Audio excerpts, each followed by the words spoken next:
What's up, guys? Sean Rochester here on Saturday morning talking Heat Timberwolves on the second night of a back-to-back. Played pretty competitively last night in Boston, but couldn't get the win, so down to 1-1 on the season. Hopefully going 2-1 tonight with a win in Minneapolis. My 5 keys, I posted these on my timeline. We'll keep doing these every game. This is just a video version of that. Starting off with rebounding, when you're going up against a big team with Cat, Gobert, Naz Reid, the athleticism of Anthony Edwards, you have to rebound the ball, especially for an undersized team. So far this season, the Heat have been okay, I guess, in that situation. Probably better than what I expected in a lot of ways, especially with Kevin Love and his contributions on the glass.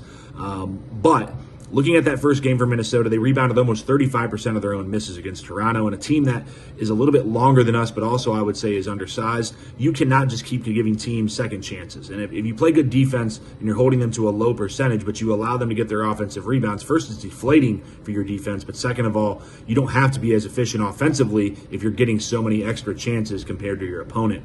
My second key is slowing down Ant. We saw him dominate this summer in the FIBA games. He's one of the most explosive scorers. And we know right now with our injuries to Josh, to Haywood Highsmith, Caleb Martin is a question mark. On the second night of a back-to-back, is Jimmy going to play tonight?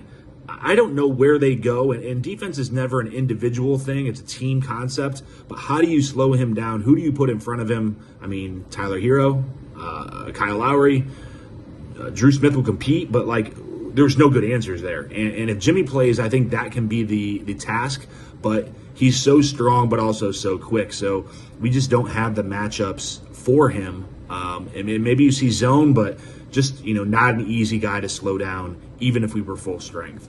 Speaking defensively, number 3, switch with purpose. In our defensive scheme, maybe sometimes not to the liking of Heat fans, we switch a lot of screens. And when you're going against such a big front line again, I think switching with purpose, it's okay to switch. It's okay to help kind of build that wall to keep people out of the paint, especially against a guy like we talked about with Anthony Edwards.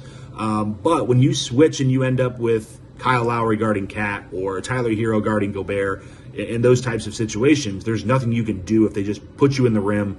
They're point blank shots. You can't help. You can't double. It's just a quick basket or a dunk. I just want to see us switch with purpose, not over switch. Not saying that we shouldn't switch at all, but just do it with a purpose. And obviously we could see some zone, which would eliminate that switching element of our defense.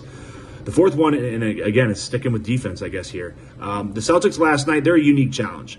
They're a very good offense. They have scores all over the place, and we did a decent job, I would say, against them, but our defense has not been overall very good in either game. So far, we're allowing a 114 defensive rating, which is not going to be good enough. Our offense is not good enough to have us win with a 114 defensive rating if that goes over the course of 80 games. With our challenges, we have to be better defensively.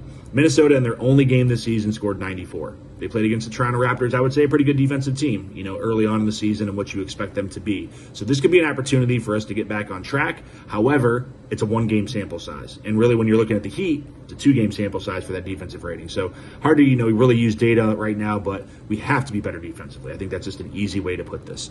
And then last but not least, the second night of a back-to-back, I mentioned earlier, is Jimmy going to play? Is Kyle Lowry going to play? We don't have I don't want to say we don't have a lot of depth, but with the injuries right now, we don't have a lot of depth there or experienced. Maybe you see a Nikola Jovic go out there and play tonight, just because of the situation, what's going on. Energy, competitiveness was there last night. Can you sustain that in the second night of a back-to-back in Minnesota on the road ahead of a big game on Monday against the Milwaukee Bucks? I just want to see that effort. And we haven't won in Minnesota since 2017, so there's something to be said about that. Jimmy obviously made some comments this summer about Minnesota that were not very high in terms of his favorability there. Is he going to get harassed by the Minnesota crowd, and how's that going to look? But ultimately, as a team, you don't want to go to 1-2. You want to go to 2-1, stay above 500, and kind of. I think we played better last night than Wednesday. It wasn't in a win though, and I think this is a night where hopefully you can split this back to back. Thanks for tuning in.